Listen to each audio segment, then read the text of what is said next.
Ada, you need to unmute yourself. Okay. You're a moderator. Hi, you need to unmute yourself. Yes, no problem. Good morning, everyone. Can we just give it about 5 minutes just to let more of the participants come in, and then we'll just begin shortly.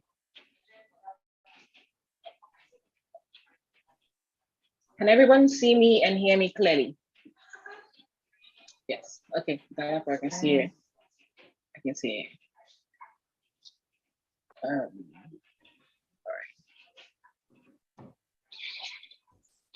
So let's just give it some more minutes. I think I can see more participants coming in. So before we just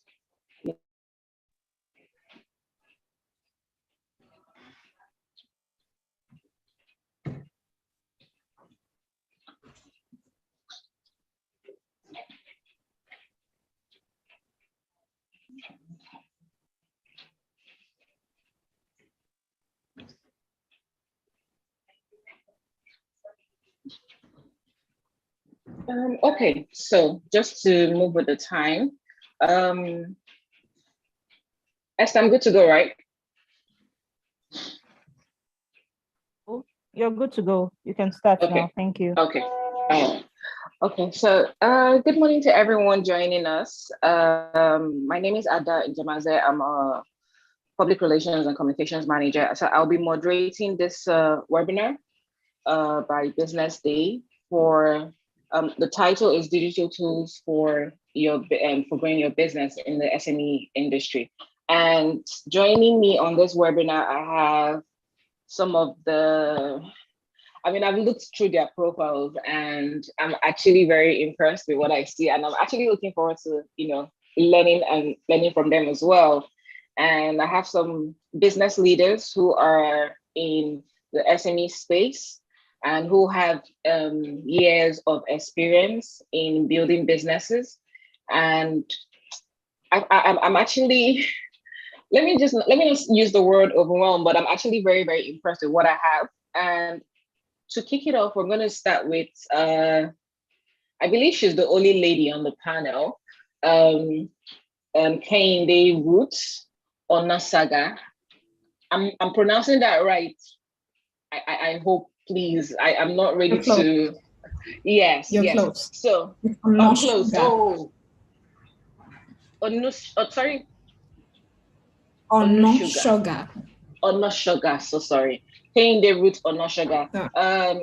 Kehinde is a personal branding strategist, digital marketing, communications, and brand development with over 10 years experience. She is currently the principal consultant at Pandora agency.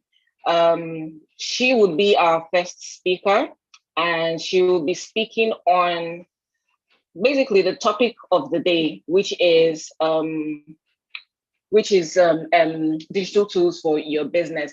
Prior to running Pandora, she was the head of marketing and communications at Concept Group Nigeria, an indigenous brand that caters to various sectors in the economy. She headed the subsidiaries in its marketing operations, market and vendor and partner management. As a marketing brand strategist and consultant to businesses across the region, she helps clients navigate the ever-changing and complex marketing capability in the ecosystem. So Kehinde, you're welcome.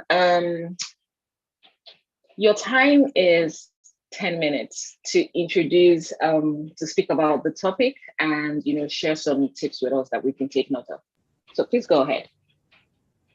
All right, thank you very much for that. I count it a privilege and an honor every time I'm asked to speak on some topics. And Kehinde is my name, like you all know. We're here to talk about digital tools for SMEs, and I'm just going to take a leaf out of Pandora's book, and that is the certain tools we actually use when we're starting off the company as where we are right now as a business. What are digital tools, first of all? They're pretty much tools to help enhance the experience, right, of stakeholders, both internally as well as externally, right?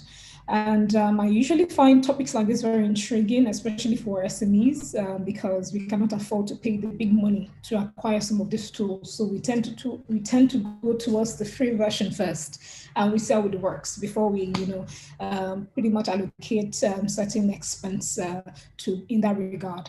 All right, so digital tools are usually advised, especially if you're trying to best the competitor. You want to have digital tools to enhance communication, either within the company, so your internal stakeholders, or even externally within, with your customers and so on and so forth. Digital tools are they're tools that we use every day, pretty much. I find that some customers, yes, you can send an official email, they would prefer a WhatsApp message. It's very basic like that. And, so you have to cater to the needs of your customers where they are at. All right, so tools such as Trello for collaboration within the company, it's very, very important. We find that actually eased collaboration with certain units within Pandora. And it's something we've been using, the tool we've actually been using for more than about 2 years now as a company, and it has proven very effective.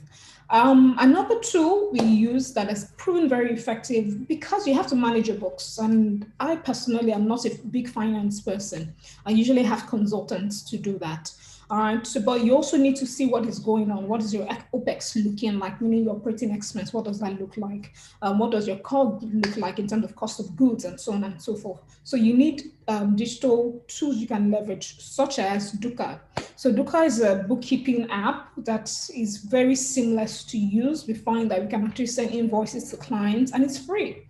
All right, so tools like that actually helps. And using file storage tools equally. So we know of the popular, so my company, we use the G Suite for internal communication to clients, and as well as in collaboration. So we use file storage tools such as Google Drive. We transfer Dropbox, Vault, and the likes to pretty much help transfer heavy files, because sometimes we carry out visual briefs for clients, and for them to store it within their own system, they need to be transferred. All right, so nobody uses flash drive anymore. All right, so that has replaced that in essence. And also very, very important, especially when you travel a lot, you need to ensure that your information is safe from cyber attacks. So digital tools such as, VPNs obviously helps. And a personal favorite for me is NordVPN. I use that when I travel. It's very, very effective, and it has been for about 5 years plus now. And also for brands that pretty much leverage offline engagement with customers, transacting with customers offline, you want to use a POS device that is effective. All right, that does not have downtime when it comes to the usage via internet and so on and so forth. So NAT POS is a very good one, as well as an existing client of Pandora, ZeroPay, is an equally good one, because they don't work with internet service and they ensure seamless transactions of this. Now for PR, we always think that it's something that you must know the journalist firsthand and so on and so forth. It's not necessarily so. I love the fact that we're becoming so innovative, especially in line with marketing and communications in Nigeria. A personal favorite for me is a tool that I use in communicating with journalists that I do not know in person, which is Squirrel PR.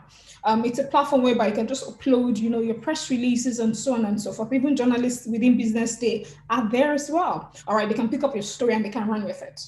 All right, so tools like that helps with ease of collaboration, and you don't have to leave the comfort of your office or where you are. And it's also something that you can also sell to your clients and ensure that it's seamless for them. There's sometimes that there are impromptu briefs that comes to the table, or impromptu product launch that you need to just put out there, so your target market knows what is going on with your brand, as opposed to having to rally around. Okay, so we organize this, organize that, or reach out to this person. It takes a long time in terms of communication. You can just do it with some of these tools. I've mentioned communication and collaborative tools, social media platforms, basic but very effective. Especially emerging social media platforms. I know I'm speaking to SMEs, that's business owners, but there's some certain platforms that are, you have to leverage more than others. right? We are learning that TikTok is fast becoming a search engine tool for Gen Zs and so on and so forth. That is knowledge that we need to have, as business owners as well. So when we're creating our content, we're using certain search algorithm words that can easily be picked up, and have your brand rank higher as an SME business owner. So it's very important we think about these things and we also keep abreast of what's going on. Now, in terms of content scheduling tools, obviously, the basic Facebook business manager, Hootsuite, Lumi, Sprout, and so on and so forth. This can actually be used to schedule your posts well ahead. So you're just chilling and doing things that you want to do without having to think about that. Also, I'm going to mention two more. I don't know if my time is up, but I'm going to mention two more to wrap things up. And that is social listening tool. So when I was back in my career days at 9 to 5, we use social listening tools a lot, right? But there was this idea that as an SME owner, you don't need it because you're not a big brand. That's false. And that's because the whole essence of social listening tools is pretty much knowing what is in the minds of your customers. What are they thinking about? What is that conversation that is going on that you can tap into and create content around? All right, so it's very, very important that even if you don't go for the paid version, you can go for the free version and learn what is going on. What are your customers saying about your industry? Can you create content around it, blog post? Can you organize this sort of webinar to talk about things like that? Usually we notice that whatever is happening in the Western world equally gravitates. It may take time, but towards Nigeria, we also equally feel the heat of things. So using social listening tools to actually create content and pretty much keep abreast to what's going on with your industry is very good. Customer relationship management. This is very, very, very important, especially if you're looking to personalize your marketing. You have to ensure that you segment your database to one that would actually meet your customers at the point of their needs. You can't send me something of babies if I'm not a mother, or if I've not been a mother at all. It has no correlation with it at all. So having a well-segmented database using your customer relationship management tool, all right, it caters towards the desire of the customers, attracting them to pretty much knowing more about what you do as a business, convincing them, having them take action as well as after sales is very, very important. And it covers public relations, as we all know, customer care, database management, email marketing, and so on and so forth. So it's something that you should also think about as SME business owners. So that's pretty much it in covering the basics, for what we need and what we currently use within Pandora Agency. So I hope that helps. Yes, that was fantastic. You actually still have about 3-4 minutes, actually. That was really, really, really great. So we would move to the next speaker. So we would speak to all the speakers, all our panelists will speak first for those just joining, and afterwards we'll take Q&A for all our speakers. So if you have any questions, you can start writing them down in the chat box, and we would get to that once all our panelists have spoken. Okay, so I'm going to be moving to Dalapo. Dalapo is the co-founder of Traction, a startup focused on empowering businesses with innovative technology solutions that enable business owners to effectively manage and grow their business operations. The vision for Traction is to be the growth partner for African SMEs in every area of their business, including payment solutions, business tools, credit facilities, and community building. Dalapo leverages his 14 years experience across multiple sectors, including startups, research, and consulting, with 7 of those years with McKinsey & Company across Africa and the Middle East. Dalapo, the floor is yours. Welcome. Thank you very much. Hi, everyone. It is a pleasure to be here, and I'll give a little bit of context as to why I think my experience about the last 14 years, but specifically even in building Traction, is actually relevant to this topic. And I'll take a step back. I worked at McKinsey, and a lot of my a lot of my clients, I was in the financial services sector within McKinsey, and a lot of my clients, banks, financial institutions, were very keen to say, how do we do more for SMEs? How do we do more for SMEs? How do we own the customer? But the problem is, I remember I went to a particular client, over the course of 5 years, doing 4 projects all around strategy for SMEs. And, it dawned on me, when I decided I want to start a business, that like, why haven't they been able to figure it out? But the problem is just because SMEs are multi-band, but specifically to this topic, SMEs are multi-platform. And multi-platforms is you are, using memory, businesses are using memory to record, they're using paper to record, and sometimes using digital tools to record. And so, a call to action for SMEs is one around, it's beyond just the formalization of your business to record and to be more productive. It is, not leveraging productive tools, has a rollover impact down the line of how you can even scale your business in terms of who are the financials, people who can help you grow, who are even government, even banks, etc. can help you grow. So that's why we do what we do. I think, it seems like a very Herculean task to say you want to be that partner for business growth. And that seems like general. And that leads me to the other thing, right? In terms of just beyond just, the idea is we can have a laundry list of different things that different digital tools that SMEs can use. By the end of the day, when you want to take it to the next step of productivity, there needs to be that level of aggregation, right? So what we are doing in Attraction is basically saying, what's that one-stop platform? We won't build everything, but we partner with people so that one SME is logging on to one platform and then they have access to different things. I will take a step back, and this is an example of a business that has been within an Attraction ecosystem. Let's call them Bismarck Foods, for example.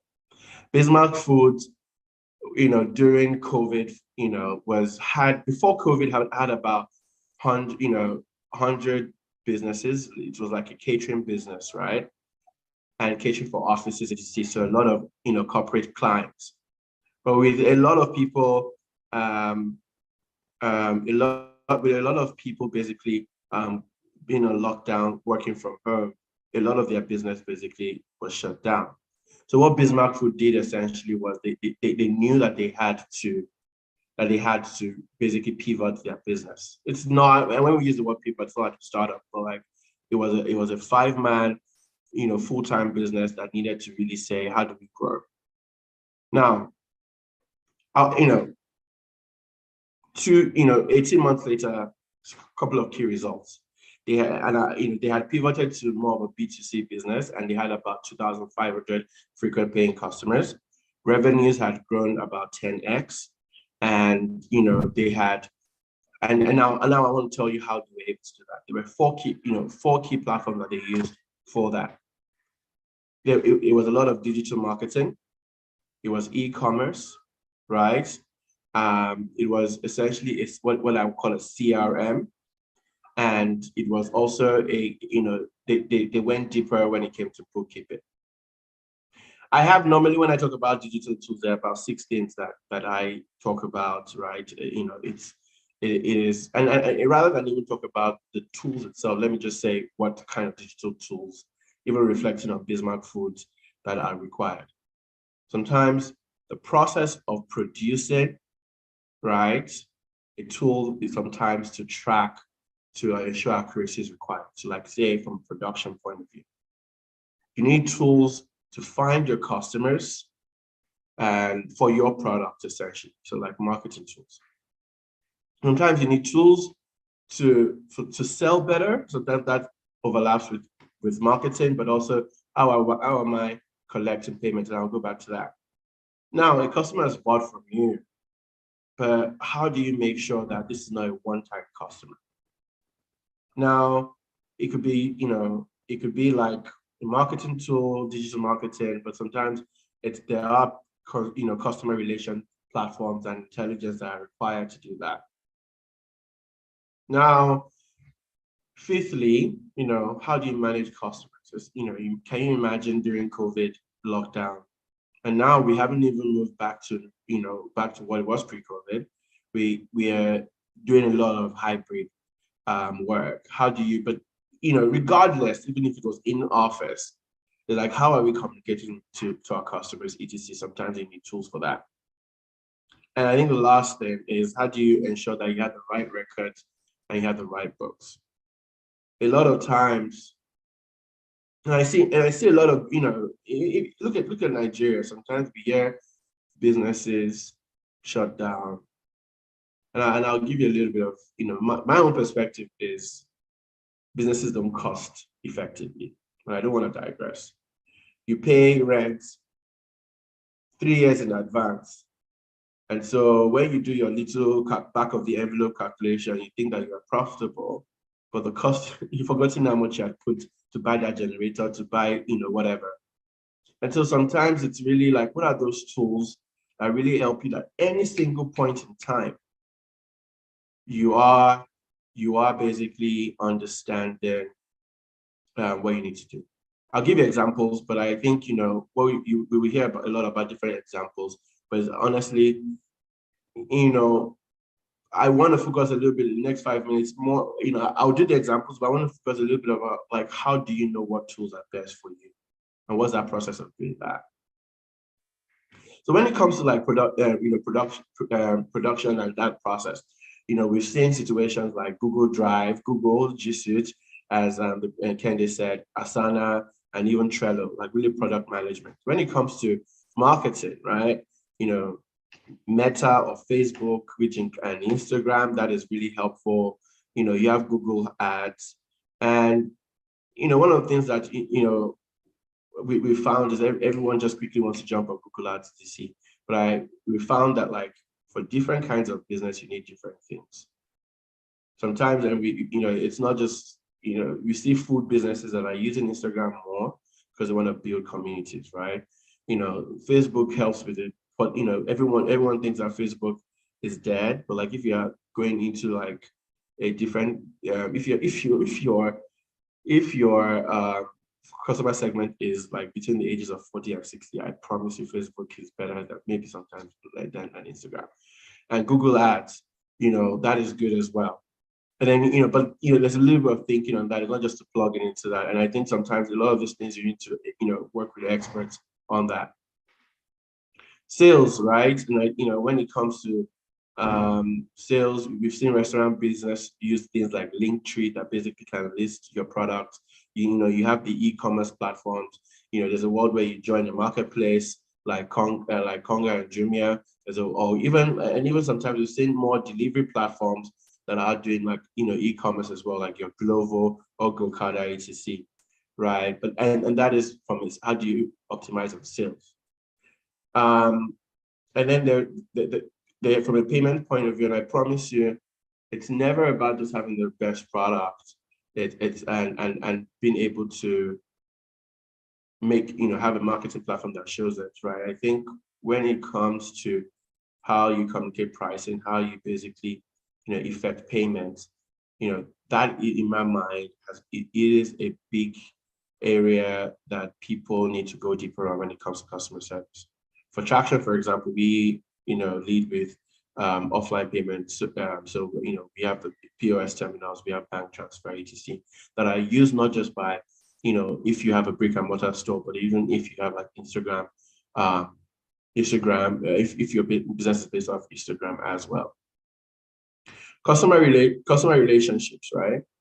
And I think as I said earlier, you basically say, okay, thank God, marketing, Instagram, I pushed one ad, someone saw my message, and someone basically booked, boom, right? I think, a good part of running a business is like, how do I basically continue to utilize that first acquisition cost so that you're not basically having to spend money for every single sale? And that's where there's some very easy tools that you can use, if you want to do email marketing. Things like Send in Blue. A lot of times we are seeing, WhatsApp as, as a core platform for business. And so that, how do you use that? There's some bots you can use as well. And this is about where we are getting to as in modern day business is like, there's more emphasis on community. How are you building communities to basically drive that? People are joining communities and I think I've seen businesses that like their first one of their first 5 employees is a community manager. Sometimes they call them social media person, and that's like cultivating that big community that like, someone can continue and buying from you, even though it seems transactional, but even those people become ambassadors to basically go refer people as well. And then your employee management, right? We've seen situations where and there are different things. We've seen people work off Google Drive. We've seen people, I think there's Slack as well. My company, we use Slack. And I think there is a widespread of different things you want to do when it comes to employee management. You want to communicate quickly, you want to upskill, etc. And how are you basically saying, oh, before maybe you were like someone will teach something in every Monday, but how are you leveraging platforms like Udemy or Udacity or Coursera to basically upskill as well? And lastly, bookkeeping, right? And in my mind, what is simple and what can enable you to basically at any point in time know how your business is doing, right? And what you don't want to do is like you don't want to say, oh, I want to have QuickBooks. Okay, but how there's a digitalization journey that starts from how are you even entering the sale. So that in a way that it now reflects down to when you need to compute and analyze, and how well you're doing. Traction apps, we have invoicing, we have that, we have a point of sale. So if you have like a point of sale, a food business that you need to punch in, to see, what are those point of sale systems that can record sales, can record transactions. And so from an analytics point of view, understanding your business at any point in time, it is condensed and easy. I'm going to spend 5 minutes on that, but very, very quickly. It's okay to have, I think what we are seeing in Nigeria, a couple of things on digital tools. One digital tool is not going to be good for every kind of business. What we have found is that like a tool can actually dictate the process that you want, to follow. Look at a food business, for example. So a customer comes, you need to take it to the kitchen, someone needs to punch something somewhere, etc. Now, you need to find a tool that aligns with that. So you will hear different tools here and there. The first step is not, absorb it, but the first step, the next step after absorbing is to say, what am I trying to solve? And what are the different opportunity areas for me, that we want to take our business to the next level? And what tool can align with the process that, for my business? I think what we are finding in Nigeria, and maybe because of, we're not a first world, so to speak, is that people are not ready to pay for tools. And what happens then is that you get a lot of business owners who are frustrated using tools that don't serve them right. And sometimes the tools bring confusion to their business. I would say a lot of business owners try to change tools almost every 3 months. The idea is take your time. There's a long list, and if you Google, you find digital tools.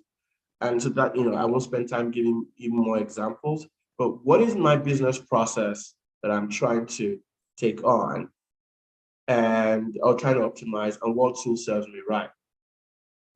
Right? I think another thing as well is that sometimes business owners are the savviest ones in the company. But when it now comes to the execution of that, the business owner is not there every day to handhold. Down to the payments, even in our own experience, the payment platforms, every business owner wants the Android terminal, the touchscreen one. When you ask the cashiers don't. They want the analog, or what they call the Minox, because that's easy. So, and so you need to basically say, if I was going to roll out a particular tool, who in my company is capable of running it? And sometimes even in rolling out tools, which is another thing that is super important, how do you successfully adopt new technology? You need to make time for training, you need to make time for process, and you need to make time for monitoring and feedback to really understand what's going on. Adopting digital tools is not just random, right? It is intentional, so that what it does is that it really solves the key pain points. It really optimizes, it really grows your business rather than really just set confusion, etc. You don't want a situation where someone's job has gone from doing revenue generation activities to just a pure process. And sometimes maybe you need one person who does that, when half or 80% of your employees are now doing punching and managing a digital tool and actually doing the work, and that digital tool is not serving right. So if I was to pause here, I will pause here. I think a couple of things I would say is there are a bunch of digital tools out there. But digital tools is always good for business. Digital tools is always good for business. It can drive productivity, it can reduce labor costs, but you need to be conscious in terms of how are you applying these tools, and what is the process you're taking to adopt those tools. Thank you. Thank you so much, Dara, thank you. That was very, very insightful. I think I also took a lot of notes down. Thank you so much. So we're bringing on the next speaker. Bella Victor is a founder. He is the founder of Social Landa, one of the fastest growing marketing agency in sub-Saharan Africa. He is a marketing expert with over 8 years of experience in the digital marketing industry. He is an alumni of Lagos Business School, Pan Atlantic University, and a lot more.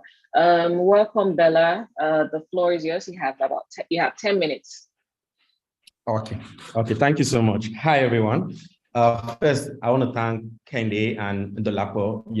They mentioned a whole lot of things from my notes, and I'm just wondering what is left for me to talk about. But I'll try my best to focus on area that they didn't mention to avoid the repetition, and I will also focus on tools that are probably free, and there are a lot of free tools out there that you don't even feel okay using them, and it's just best they don't even give it for free at the end of the day because it's almost useless. But I'll focus on tools that are free and you get great value out of it. Great. But before I start, I just want to also add to the Lapo's point about adoption in terms of this tool. When selecting a tool, it's good to think about adoption at the end of the day. You are not the only one using this tool. It's either your team or your clients, they are using this tool. So you need to also think about adoption at the end of the day. How, will these people use it? How are they be able to, what works best for them? And your most preferred tool might not even be the tool at the end of the day that you might end up settling with. Being flexible at the end of the day really, really matters a lot. So first, I'll focus more about acquiring customers, sales, more tools around sales, acquiring customers, marketing, and all that. For lead generation, there are just two tools that I think is really important, and the tools that we mentioned here are tools in which we use internally, and I feel are relevant generally. HubSpot is, I'll say, is arguably one of the best tools that can happen to any business, and I think their free version has a lot more, and I'm wondering why they're giving that for free. Like, you can do a lot more with HubSpot, and a lot of people didn't even know that HubSpot have an extension that you can add to your browser, and you can be able to use it to track email. So you send someone an email and the person is saying, oh, I haven't seen your email, probably a prospective client. You can track and know when exactly they check the email, what device they use to check the email, and which I feel is quite a good intelligence for probably salespeople or marketers and all that. There's also another email tracker. Is another tool for just tracking email and all that. For accepting leads, forms, and all that. I think sometime last year, we shut down every other form that is on our website and we decided to use Calendly. And this tool has proven to be arguably one of the best things that has happened to our business.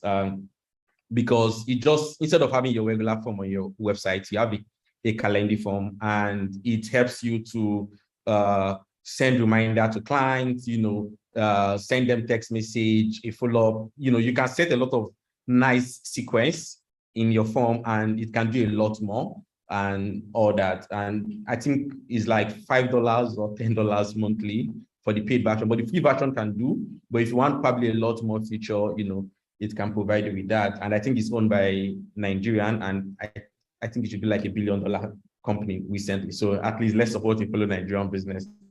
Then another tool that I want to mention, when it comes to email marketing, we use Sendinblue. We have tried various email marketing software. We decided to settle for Sendinblue, and for some unique reasons. Most of the email marketing platform charge you by the number of subscribers or the number of leads or email that you have. But Sendinblue don't charge you with that. They charge you based on the emails that you send. So I think their basic plan has 20,000 email that you can send in a month. For an SME, I don't see an SME sending probably 20,000 email in a month. So it will be difficult for you to exhaust that. So I think it's a great value for your money, and that's why we use it. So I'll move to the next set of tools that I want to mention, which is more around SEO. A lot of businesses in Nigeria don't pay close attention to SEO, and I feel even the big businesses don't even pay attention to SEO.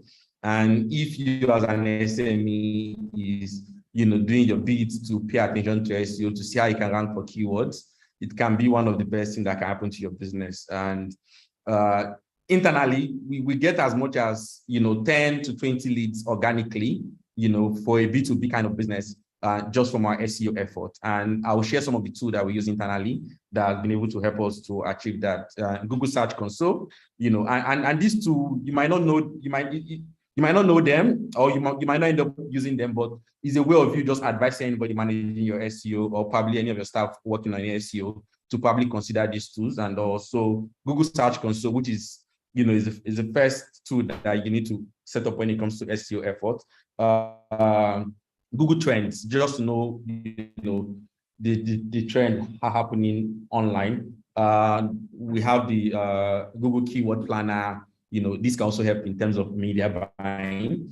And also, I mentioned Google tools first because, you want to rank on Google's, the first thing you need to use their tool first, and to get like the most accurate insight in terms of keywords and all that. There are other tools like SMrush, Moz, Uber Suggest, Answer the Public. So Answer the Public is a tool in which you put a particular keyword and they give you various questions that people are asking with respect to these keywords.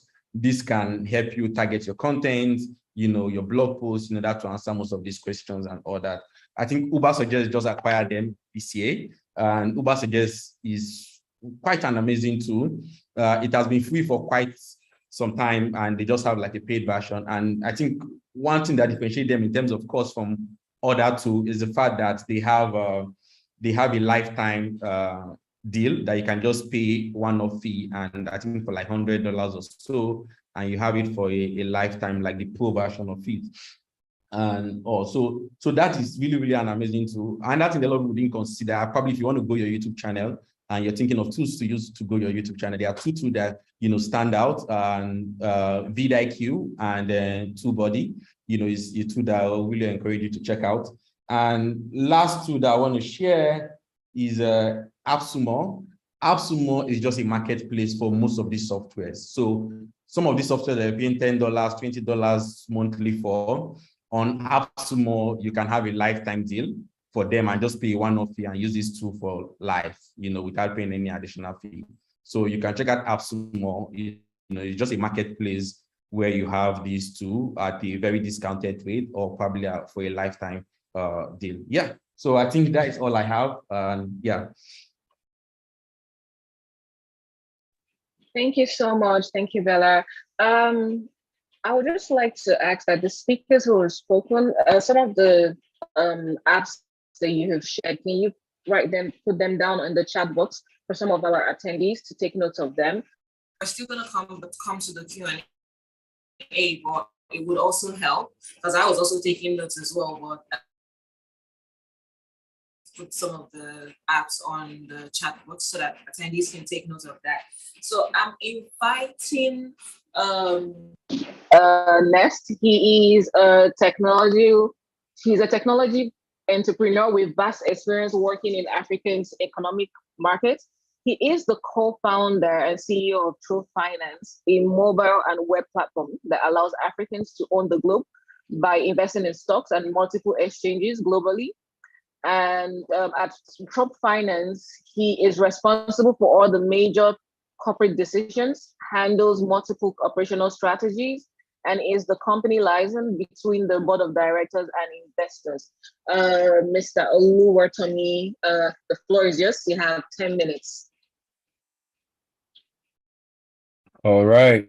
Hi, everyone. Good to be here. I think everybody has they've covered most of, what I would have touched on. But I guess the only thing I would just touch on are just, advantages to digital tools, some disadvantages as well, and just like general knowledge around some of the, things that I've been talking about today. I think primarily what I would, just for lack of ambiguity and just to add context to digital tools, essentially, things that allow people, generate, store, process data. I think popular examples are social media tools, multimedia type tools, anything that pretty much uses technology, right? It can happen across all, areas on the digital sphere. But a key thing for me is, people say, oh, should I not use? Should I do a mix of offline tools and, online or digital tools? I think first of all, that's not a question today, right? A strong online presence for any ambitious business is no longer an option. Today's day and age, it's just more of a critical necessity, especially because the usage around the internet has grown a lot over the last decade. And a lot of things have changed, pretty much the way we communicate has changed. The way we share, vital information has changed. The way we learn has changed. And so as a business, it's very important for people to take advantage of digital tools, take advantage of the internet, and use it as, leverage to further your objectives.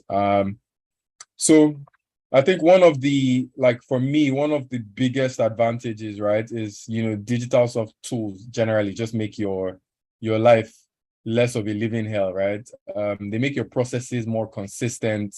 A lot of speakers today have said, I think the last speaker said, before they used to use forms. And, of recent, they transitioned to using tools like Calendly and Typeform, and, all of those things that make your life, easier. Right. And not just your life, right? It also makes, like I said, processes more consistent. It makes the processes also more secure, effective, efficient. I won't go, on a spiel about okay, use this and use that, because a lot of the tools that people have mentioned earlier overlap with, most of the things that I would mention again, and that would be redundant information, right? There are also things to be aware of as you use a lot of digital tools. One is, data security. You have to be, careful about, how you share logins, how people within your organization access these tools, how they share information across all of these tools. That's one part to be, cognizant of, but it depends on the type of organization you're running, right? Somebody said, for example, an SME sending I think 20,000 emails. I guess there are also smaller SMEs this day and age that have a huge captive audience, but they're still bucketed into that same category. But like if you happen to be, sharing around or disseminating like information on a frequent basis, or have an organization where you're pushing things to and fro via digital channels, you have to be aware of like security around it, and privacy concerns, especially if you're using consumer, or you're pushing around like sensitive data or consumer type of data. Outside of that, let me see. With regards to digital tools, people have spoken about it generally, but me, I bucket it into, off the top of my head, social media marketing tools. People have spoken like a lot on those type of tools. Email marketing tools also very integral or very important for businesses, because they help you optimize that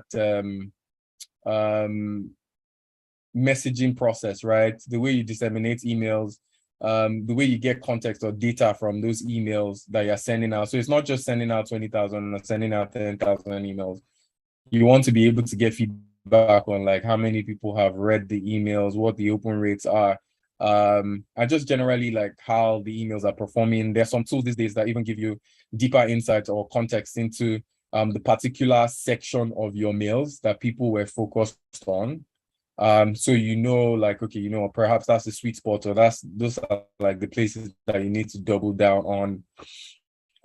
With regards to digital business as well, and I consider like every business a digital business this day, in this day and age.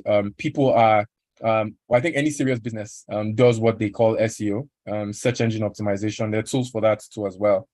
But what that enables you to do is rank on top of your competitors, or come up during a search query, right? So if somebody searches for fashion stores in Ikeja, right, you come up as one of the first people on that list. There are also graphic creation tools.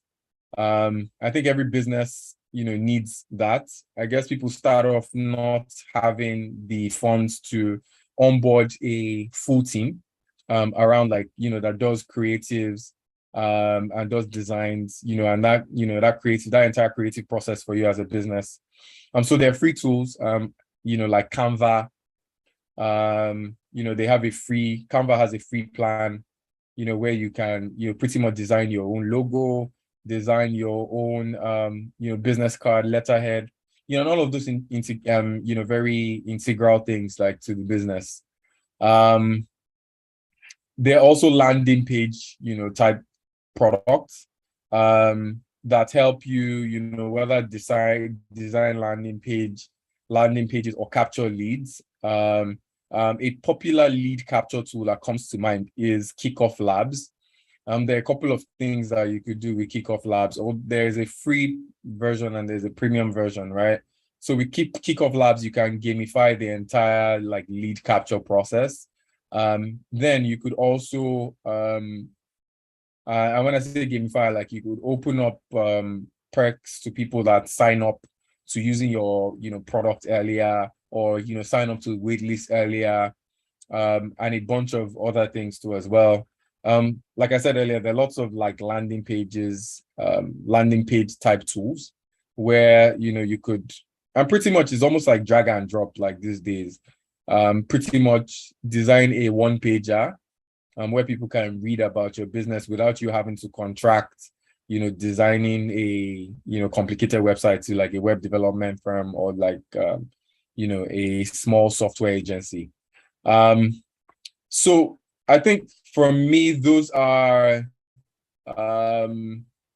things that everybody has not touched on, things that people have not touched on. But I think ultimately, as businesses, it's very important to think about operations or what you do today, the processes that you do offline, and how those processes can translate to some type of online process, and with the sole aim of increasing your own efficiency and making your processes, like I said earlier, a bit more consistent. Also, a lot of physical processes, offline processes cannot be scaled in the same way digital processes can be. And also you don't want to go rebuilding what is not broken, essentially, right? So don't fix what is not broken. There is no need creating custom forms for yourself. As other people have alluded to, there are lots of tools that do that. There are lots of freemium type tools that would allow you to do like a bunch of things that you already do now. And by freemium, like it's free, but at the same time, you know, for you to get like a higher tier or like some added perks, you need to pay like some, you know, tiny amounts of money. But at the beginning, you know, those are not extremely important add-ons, right? For every business. You could pretty much start off with the free version. And then, you know, as you continue to achieve like critical scale, you could then, you know, move to upping the plan. A lot of them, you know, for example, like there are lots of emailing softwares that would give you, you know, 5,000, you know, users, 5,000 contacts, some, you know, 10,000 contacts. And there are lots of those resources are, you know, available all across the internet. You know, there are tools like, you know, there are companies like Google as well. They have like SES, although that is more skewed towards, you know, people with technical know-how. But, you know, even Google themselves, they give away credits, right?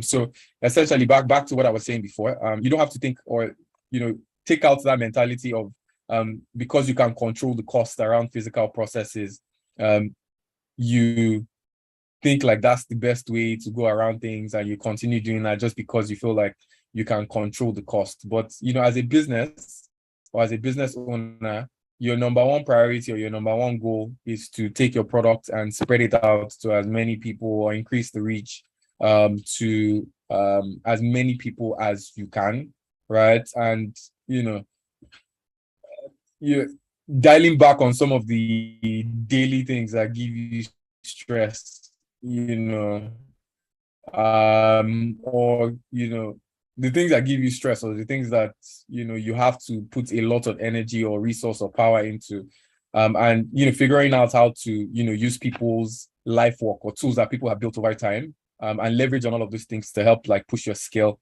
are, in my opinion, should be at the core of like, you know, what you are doing as a founder. So thank you. I guess that's it for me. I don't want to repeat any redundant information, but yeah, happy to take any questions or, you know, further down the line. Thank you so much. Very useful. So the questions will come when all the analysts have spoken. I can see that Bella has shared some of the tools that he spoke about. Sadly, he had to rush off to another meeting, but on the for all the attendees, you can see all the list of apps that Bella has shared. So I'm going to be inviting Obianezi Philip Nest. He is a CX expert with Jumia and is very experienced in the SME industry. And he can share the tools that we can use to crack for business and in the e-commerce industry, most especially. Obianezi, the floor is yours. You have 10 minutes. Okay. Hi, everyone. I'm really excited to be here. The speakers have all said a lot, and I would want to repeat to what they have said. So for me is I will really talk about the e-commerce space, being that I've been in that space for close to a decade now, working with Jumia and the rest.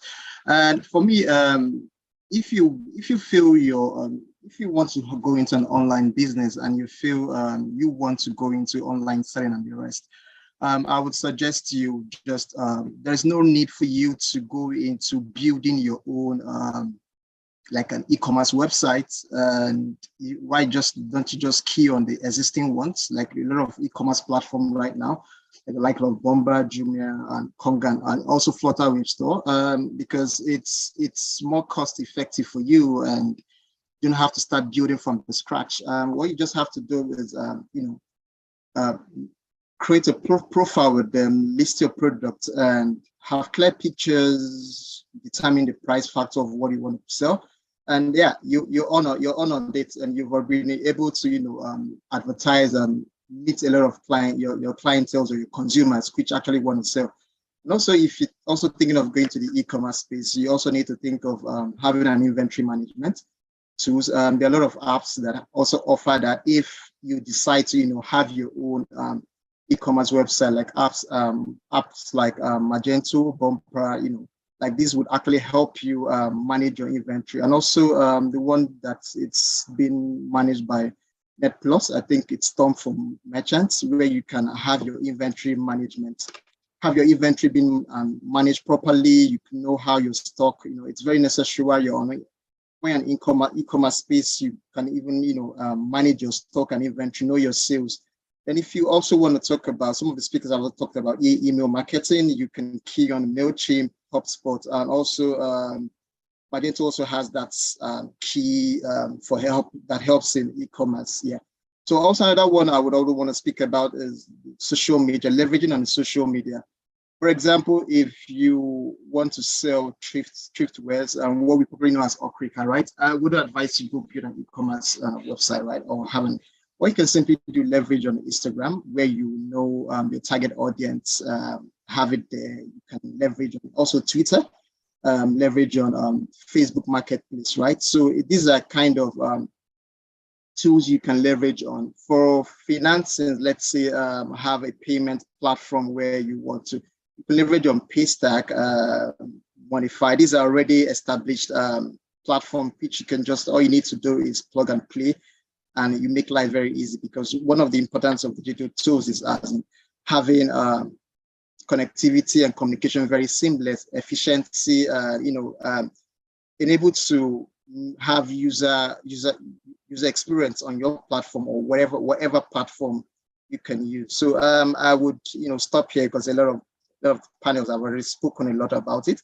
So maybe I would be here to pick up some questions which that's with regards to e-commerce space. Thank you. Thank you so much, Obianuju. I'm bringing up our last panelist, and he is Mr. Kayode Farouk. He's the product marketing manager at NetPlus. NetPlus is the partner on the entire SME clinic with Business D. Mr. Kayode, you have the floor, please. Yeah. Okay, sorry, good morning. So it's good to be here, but it's sad to be the last to talk, because everybody has spoken about practically everything. So now I saved the best for the last. So now it's a bit of struggle to say, oh, okay, they've not spoken about this. Let me think.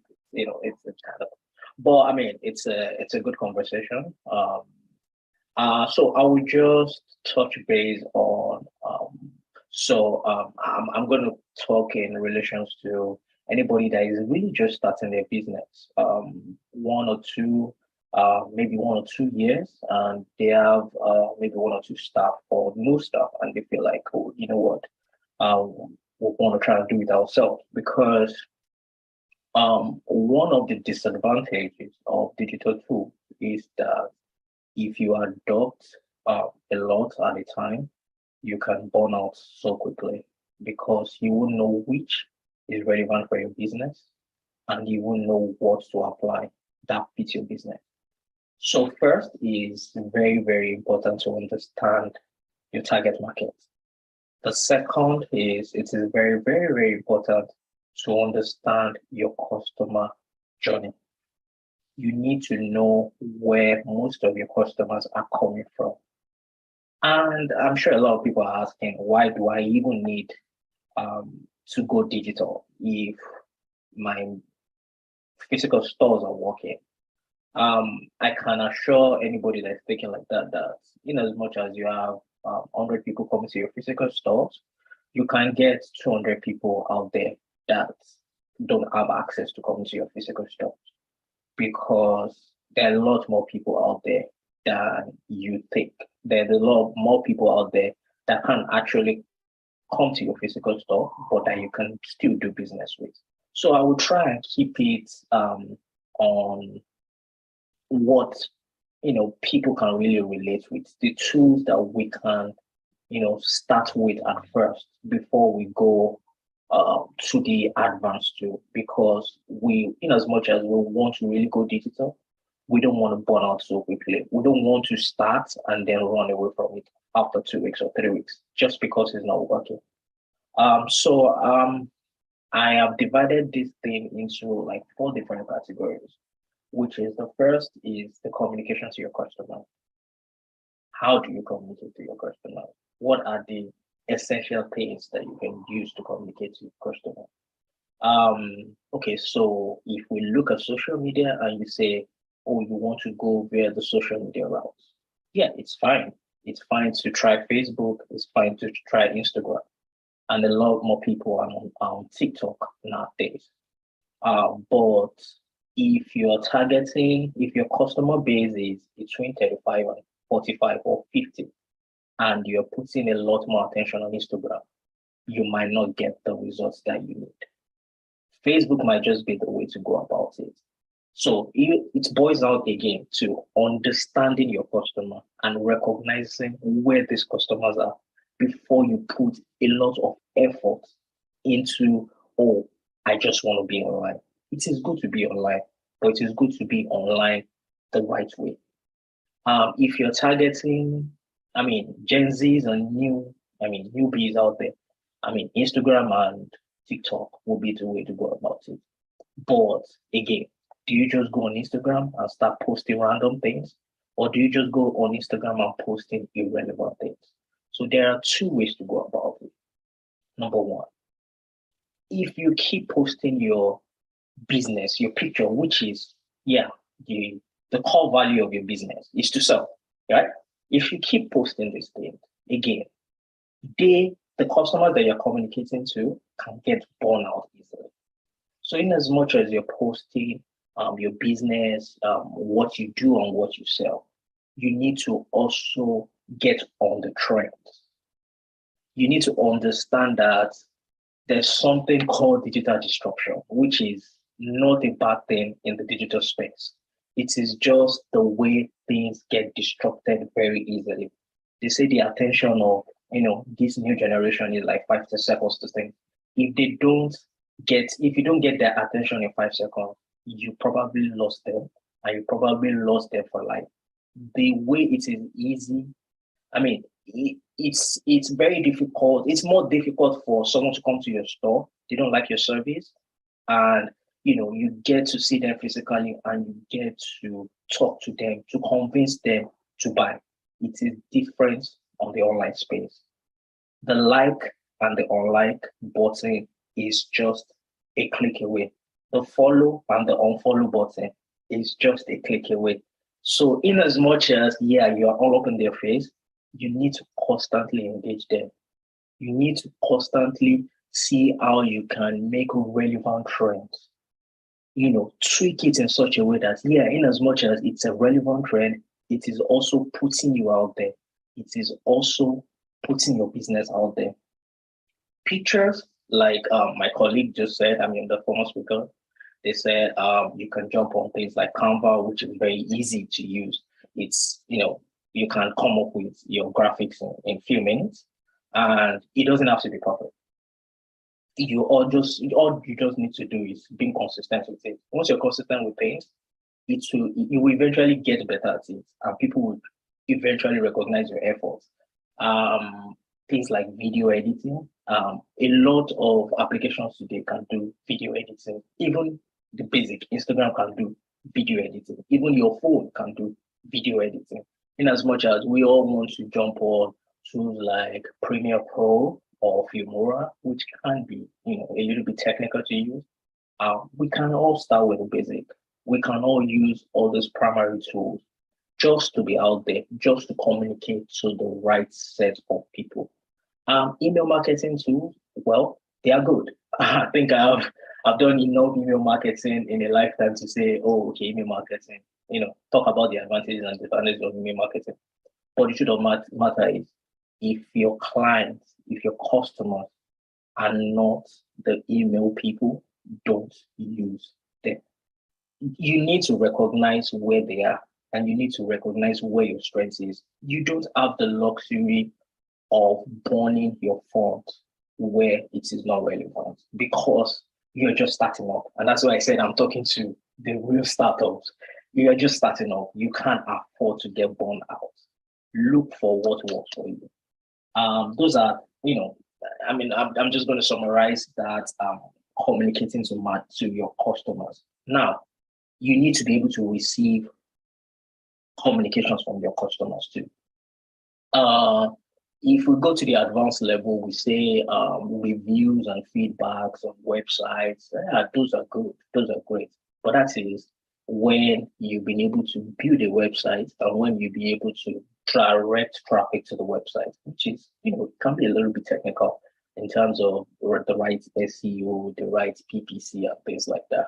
But if you're using social media, start with responding to your customers on time. The direct messages. Start with, oh, this customer has gotten a product.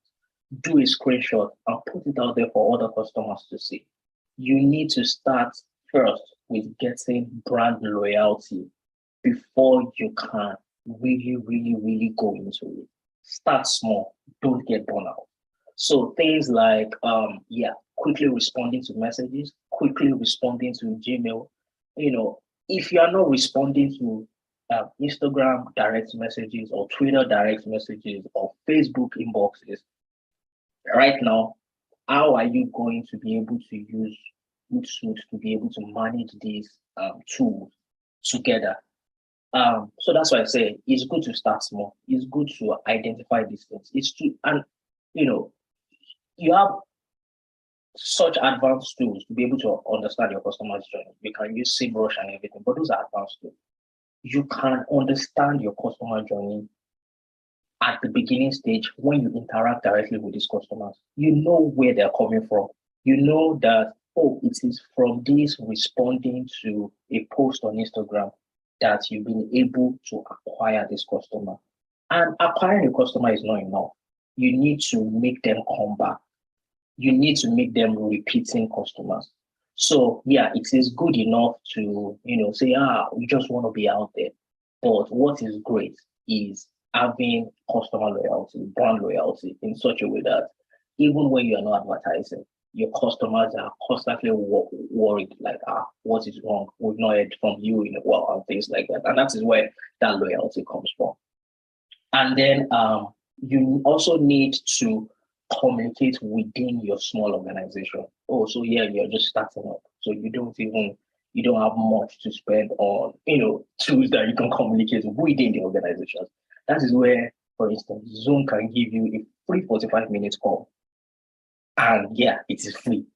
And we'll do it in such a way that even when you get to the 45 minutes and you still have more to say, you can extend the 45 minutes. You can say, oh, let me cut and call you back. Those are basic things. Those are things that are very, very easy to use. And then, you are not burning a lot. When you get to a more advanced stage, you can say, okay, let me subscribe, because now the number of calls that we're making within the organization, it's getting a lot.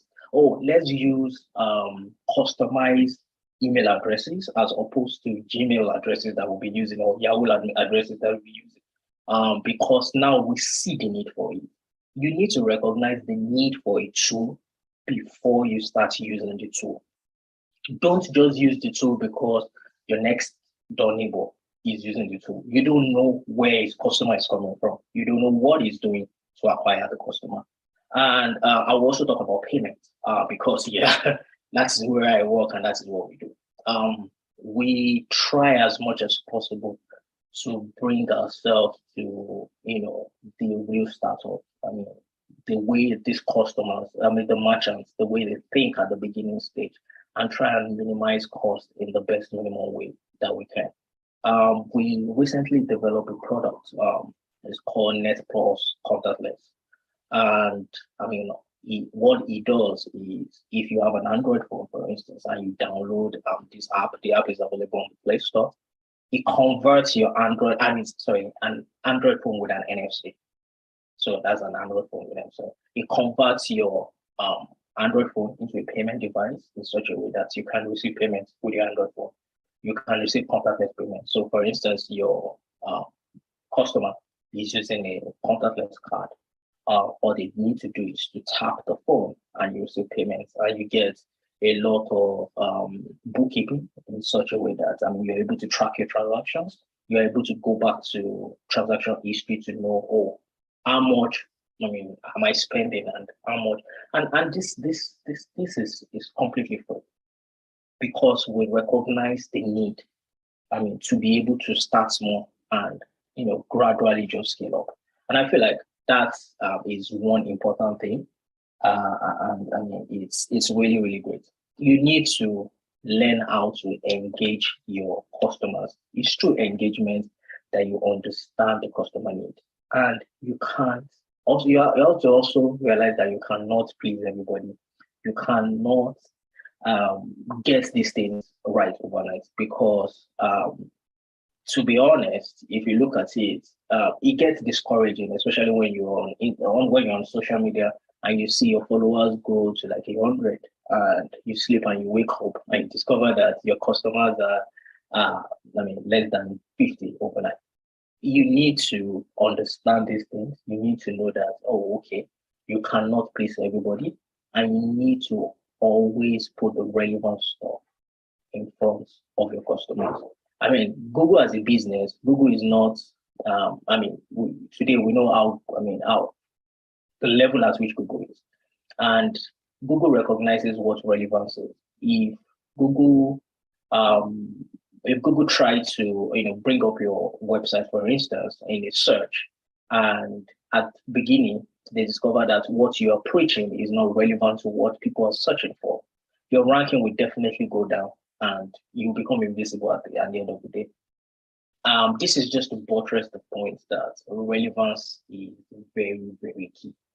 Relevance is very, very key. And relevance won't make you burn out, very easily.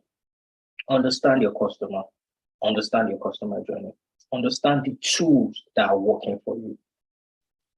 Don't burn out so quickly on the tools that are not working for you. And also stay in the loop of things, because the tool that is not relevant for you today might be just relevant for you tomorrow, because the way the world is at the moment, people switch overnight. TikTok was not in existence, and maybe it was in existence 5 years ago, but it was not this relevant right now. Instagram is constantly tweaking its, stuff. If you look at Instagram 5 years ago, it wasn't what it is today, because it has adopted a lot of Snapchat features, WhatsApp features, a lot of features to make it relevant. Stay in the loop of trends, but be careful of how you jump on trends, because you can easily burn out. I think that's all I have to say. Thank you.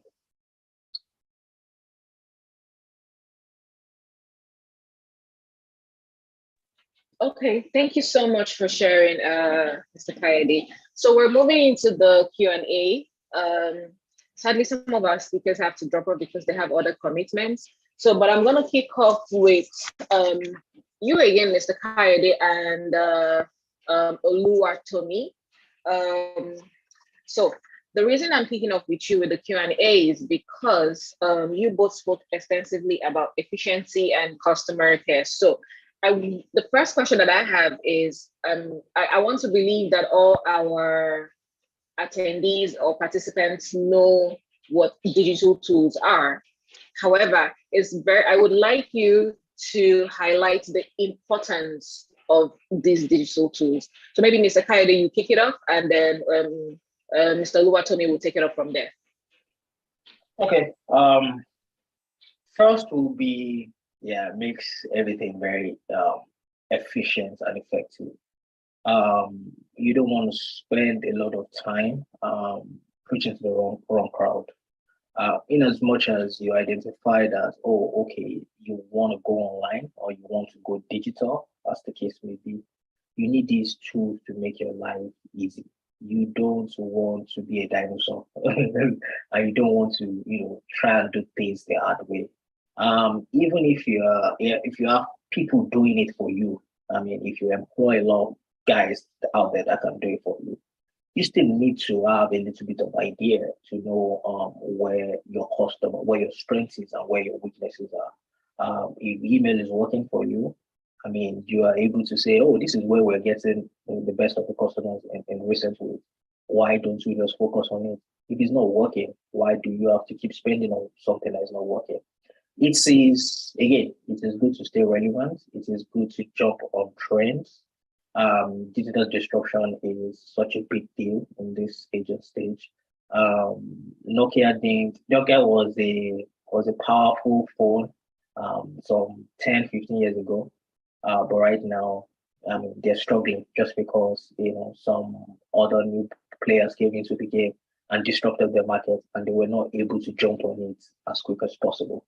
So yeah, understand the tool, understand what is trending, know what you need to stay relevant to, and you know how you can stay relevant to. That's it. All right, Oliver, Tommy, could you also expand more on the question, or should I repeat myself again? Yes, please. I missed some part of it. Okay. I think my internet went dead at some point. Right. Okay, so basically, I said we're kicking off the Q&A. So, well, the first question that I want to ask is, I want to believe that our audience, our participants know what digital tools are. However, it's very, very imperative to highlight the importance of these digital tools. And because you spoke on efficiency and knowing how to use these tools, I want you to please highlight the importance of these digital tools. Okay. Yeah, so like back to the like two words I used then. I said they make the process more efficient, and they make the process more scalable. Efficient in the sense that you don't have to put as much brain power into building, into rebuilding, into operating a lot of all of these things, right? There's some of them that are pretty much set. You set the floor or you set the standard, and things just go on from there, right? So you don't want to be bothered with how to set up a form, or how to send out emails, or how to send out when to send out emails. There are tools that allow you send out emails in bulk and even schedule the emails being sent out, right? You don't want to bother yourself with so many mundane tasks, right? So a lot of digital tools help build efficiency, across your product cycle, whether it's building the product, whether it's shipping the product out, whether it's communicating with the customers, right? And also scale, right? So lots of manual processes cannot scale. And what I mean by scale is, you have 10 customers, you want to grow the business to a point where you have 1,000 customers. If you are, carrying your mobile phone and typing out text messages to send to each individual customer, right? That's not scalable. Because how many individual customers would you send SMSs to, by yourself, right? So really what you want to focus on as a business is look at the future of the business, think about the future of the business, and walk like backwards, right? And leverage digital tools, because, as the business continues to scale, if you set a solid foundation for yourself, a lot of the tools or a lot of the resources that you set up earlier on would help support a lot of the growth that you would achieve, or a lot of the growth that you see in the business. And also a lot of businesses, as they start to grow, right, because of the pressure of growing, the business collapses or dies, right? So you pretty much want to leverage digital tools for those two reasons. And primarily, like I said, second, after efficiency is more, scale, something that supports your growth as you continue to move as a business.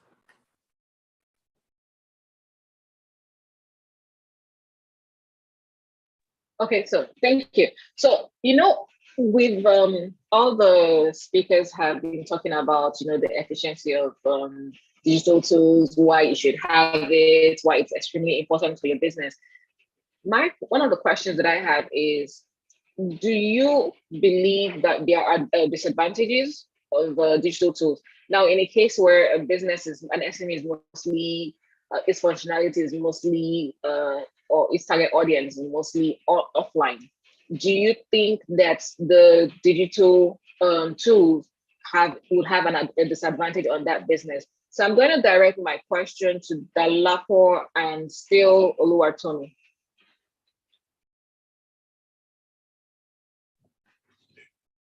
So can you repeat the question? Okay, Dalapo first. Yeah, can you repeat the question again? So we've been most of the things that we've highlighted today in today's session is the use of digital tools and mostly its advantages, right?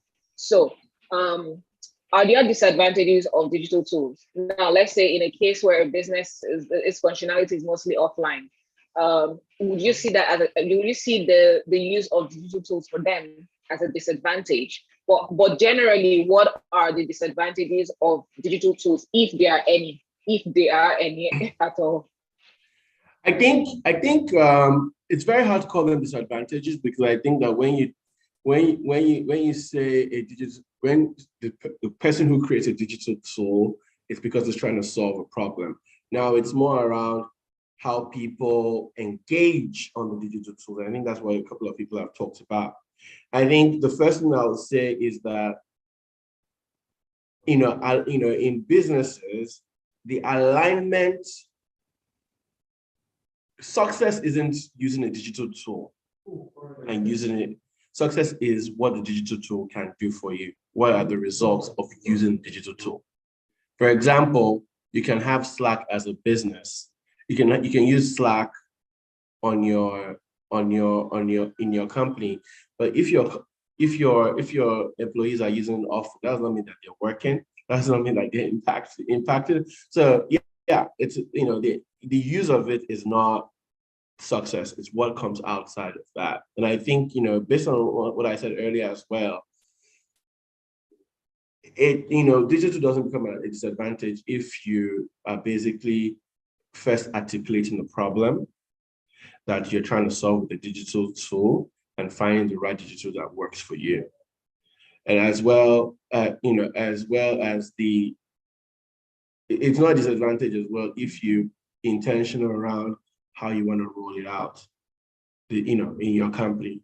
Your employees might think it's a disadvantage because they don't think that it's solving a need, or they don't think that they understand it. But once that is solved in the beginning and you choose right and you roll out right, I don't think it will become a disadvantage.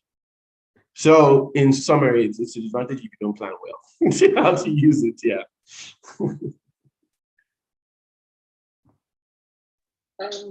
Oluwatomi, thank you so much. Yeah, so like just to connect back to like what Dolapo said, right? I guess the disadvantages are when you look at the bigger picture, right? And I like to look at that, big picture, right? This disadvantages are a blip when compared to like the overall goal, right? Or the overall success that you would achieve from using those tools, right?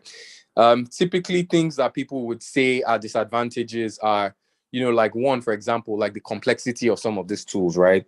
If you use an entirely offline process, you can use a lot of these things at your own pace, right?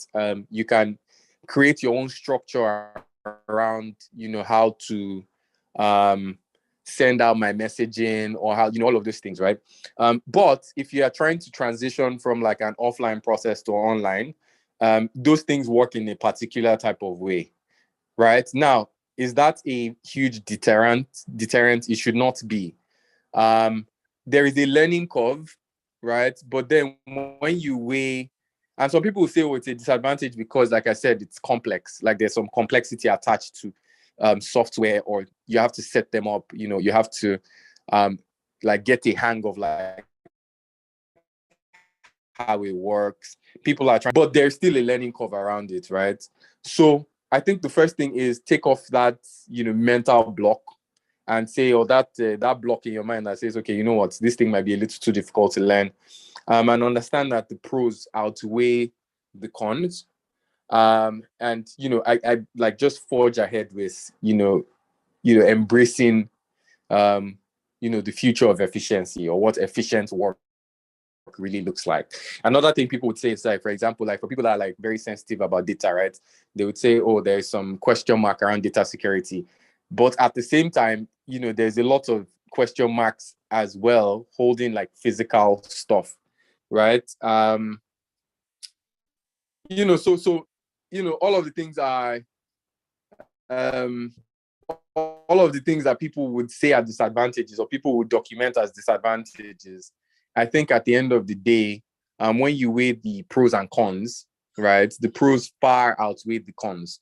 But typically people will say like things like data security, people will say things like complexity of use, people would say social disconnect, because for example, now if you're using Trello or you're using Slack or a lot of all of these collaborative tools and you're using it and not seeing yourself physically, people would say, oh, there's a social cost that you have to pay for that, right? But it is a lot more efficient because people are transmitting information much faster, right? And that's the way I prefer to look at it, or from that perspective. Thank you so much. So how I think Kane also mentioned it. There's so many fantastic apps that all you panelists have mentioned today. Let's talk about the cost implication. So as much as some of the apps are free, sometimes to get the best, to use it to the fullest, you might need to pay a fee for it. Now, when you look at the cost implications and you look at some SMEs that are probably struggling, what would you best advise? I would direct this to Kayode, but I'll direct it to all the speakers that are currently here because I think we have only 3 speakers. So maybe Kayode will kick off first, and Dolapo next, and then Oluwatomi. Thank you. All right. I would say most of all these digital tools, most of these apps that are out there today that are relevant for most businesses, they offer the basic, the free trial. In as much as you can try for 1 month, 2 weeks, and some that are entirely free, like you said, will give you the entire features, but the basic that they still give you, you'll be able to make certain decisions with it, which is this good for my business? Is this even what I want? And then you'll be able to make that decision to say, oh, you know what, if I spend this amount that they're requesting for, then I'll be able to get returns on it. That's what you do. And I feel like that's fair enough to be able to say, oh, okay, so this is worth it at the end of the day. They give you that chance to be able to evaluate and analyze if this is actually good for me before you invest so much in it. And I think that that's good enough. They can be, very expensive when you decide to invest, but at least that's gap to be able to evaluate and justify why you want to get it is there. So I feel like it's decent enough.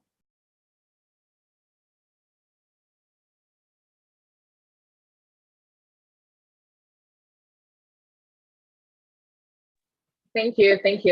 Dolapo, do you want to take a go at the question, or do you need me to repeat the question again? No, you don't have to repeat the question. I think, Okay, all right. Yeah, I think just similar to what Kyle mentioned, right? There are a lot of free solutions, and I think more and more businesses that provide some software, especially for Nigerian or African consumers, are very aware that merchants or businesses don't like paying for software, and so it's always less.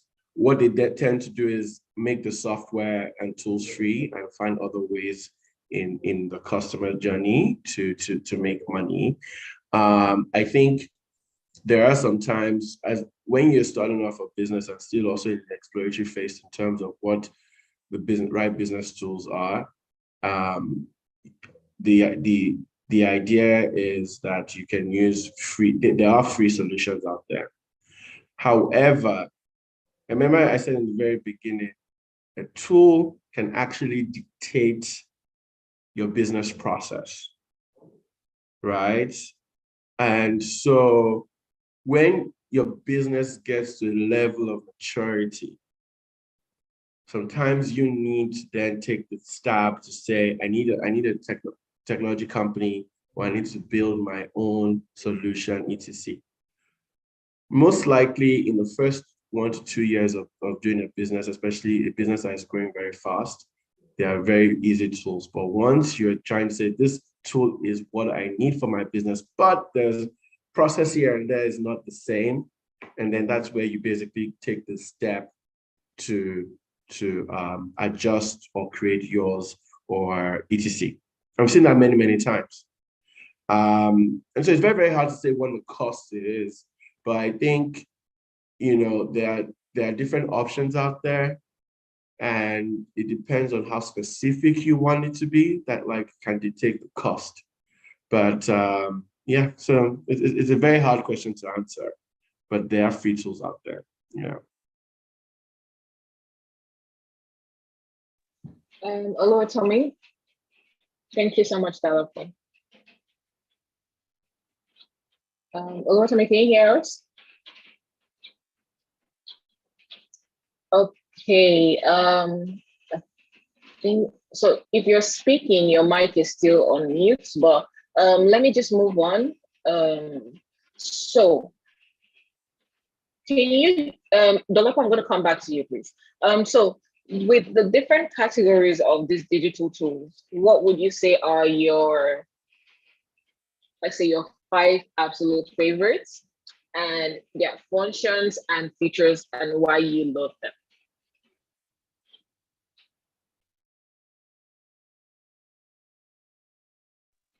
You're mute.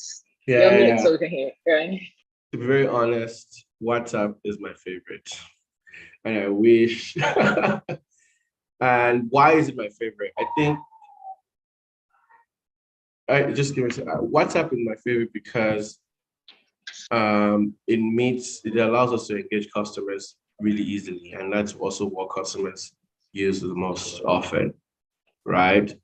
WhatsApp is my favorite for customer, and we found a way in attraction to use that quite easily. Number 2 is I would say Instagram. I think especially for my business, that it's not just about posting, but it's and advertising, but more around community development. That's something that has been very, very helpful. Number 3, how many did you ask me? 5 or 3? 5, okay.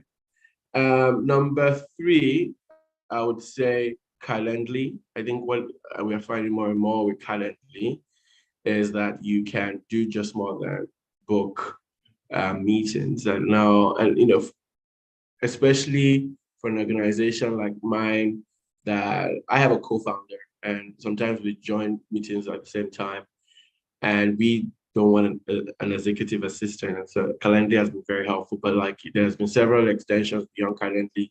I think someone mentioned, forms that can be leveraged on the internet. That's something that's also been very, very helpful as well. And I think number 5, I remember I mentioned that tools that especially around employee engagement, and one of the things that Attraction is passionate about is just upskilling. It's how are you leveraging the marketplace like Udemy or Coursera? Let me speak. So Udemy, for one, has been allowed us to even help our training calendars in a way that there are company-wide courses, as well as then allowing each employee to contextualize their own knowledge path, leveraging that platform, and then you can actually manage on that. And last but not least is Traction. Actually, Traction, my company, I think is one of my favorite, because what it does is that it allows you to record sales, record transactions, and it has plugins to accounting software. And when you say transactions, you're getting all types of transactions. So today we have POS terminal, the card transactions, the bank transfer, online payments we've integrated with that. USSD is coming at QR code. And so you are not using too many platforms to manage that. There's one platform that allows you that plugin. And now you know that like, a customer A, this is, and you can actually know this customer bought this, use this solution. And so even if you want to use that intelligence to say, how do I optimize that experience, that's something that you can do attraction. In terms of taking all of that information to say accounting and, and prepare your books, your income statement, balance sheet, that's something that you can, we help with. But also what we are now saying, with the platform is, if you want marketing needs, you can all connect that to traction. So at the end of the day, you're only managing your business through one platform as much as possible. I will pause. Thank you so much. So we're almost out of time. However, I'm just going to still throw the same question back to one of the speakers. For our attendees, please, if you have additional questions that you wanna ask, please put it in the chat box or indicate so that we can, we can direct the mic to you, please. So I'm going to direct this same question to Oluwatomi, sorry. Can you hear me? Because we couldn't hear you earlier. If you're there, please indicate. Yes. Can you hear me? Okay. Yes, I can hear you now. So did you by any chance hear the last question that yes, I did. Okay, so please, yes, the floor is yours. Okay. Thank you. Top 5. Let me see. I think my probably my number 1 is Canva, and I love Canva just because I think everybody that builds a business, starts off, or most people that build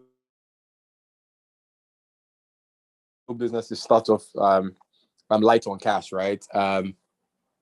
And it's one of those tools that pretty most important part of functionalities or functions that you need at the beginning of a business, right? You need to do like a bit of branding type material or branding collateral.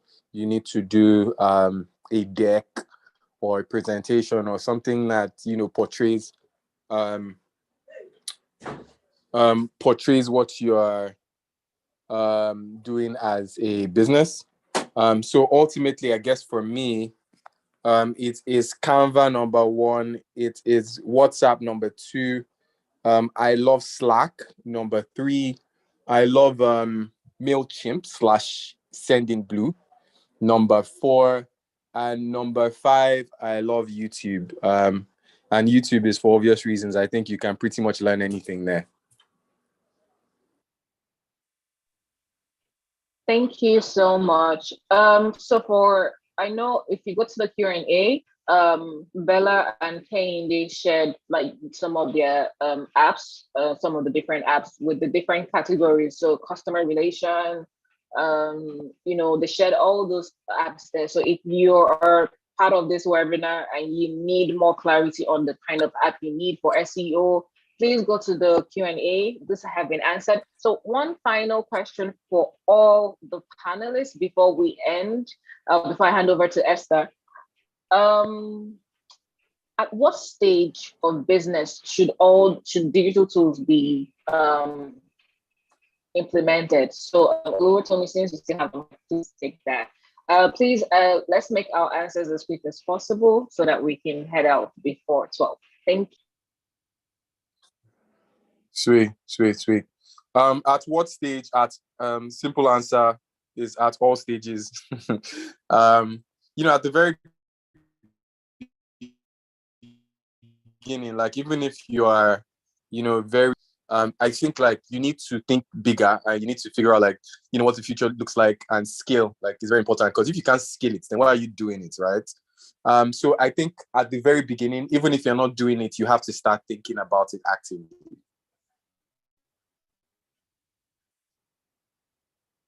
Thank you. So move to Coyote next, please.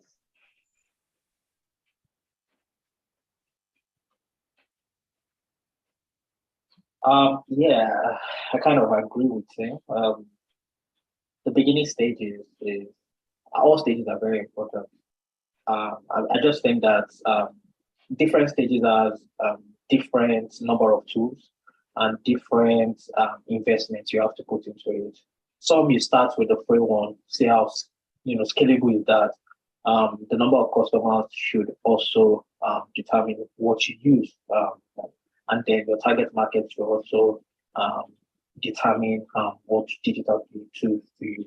So yeah, it's at all stages, but it's different for different stages, and it's different for the level of investment you are willing to put at different stages. Thank you, Dolapo. At all stages, different tools are needed for different stages and different investments, what he said. Okay, thank you so much to all the panelists for joining this webinar. I hope all the panelists were able to answer all your questions. We don't have any questions from the Q&A except the one that was already answered. Please, I'd like all the panelists to, possibly drop your social media handles on the Q&A page or the chat page, just so that our attendees can follow you if they have follow-up questions or are too shy to, write their questions, so they can follow you on social media and, also just follow your journey, basically. Thank you so much to Business Day and the team, Esther, Linda, I see all of you. Thank you so much for having us. I'm going to now sign out and hand over to Esther. Thank you. Thank you, Ada. Thank you, all the speakers. It was really a nice session. So I'll hand over to Linda if she has anything to say. But before then, we'll be having our SME 100 in December. So we'll be sending an emails to almost all the speakers, so you can register. And as well, if you're going to exhibit or do sponsor or be a sponsor, we would let you know. We'll send you emails. So if Linda has anything to say, she'll say. Linda.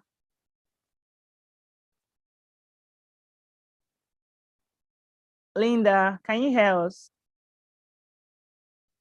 Okay, if she can hear. Esther. Okay. Hi, good morning, everyone.